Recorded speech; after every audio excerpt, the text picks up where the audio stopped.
At the ministry, we are seeking to make inclusion and empowerment of the vulnerable a reality, and we are working to actualize the right of every Jamaican with disabilities. Yes, over $13 billion has been earmarked by the Ministry of Labour and Social Security in its 2018-2019 budget to achieve this feat and other targets.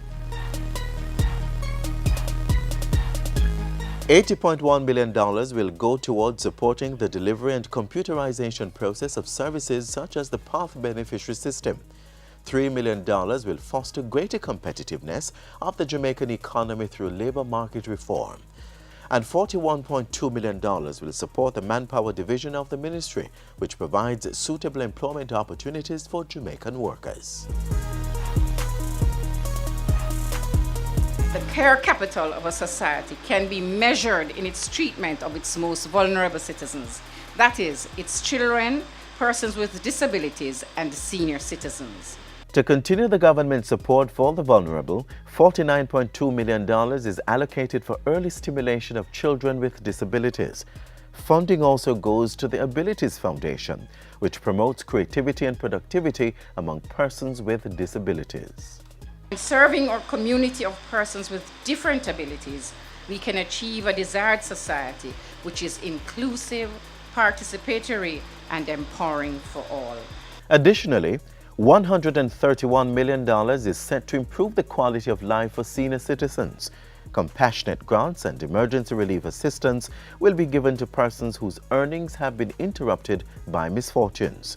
The poor will receive assistance in the form of burial grants, housing, school expenses, and medical attention. And $98.3 million is allotted to promote youth employment, skills training, and overall youth development for persons 18 to 25 years. The donation is an investment in youth, an investment in the future of the youth and the future of the country. Under its Capital B budget, funds are put aside to increase employability and skills development for poor persons with disabilities. Persons with disabilities between the ages of 18 and 36 will receive more skills training. And beneficiaries of the Early Stimulation Program will get speech and rehabilitative physiotherapy.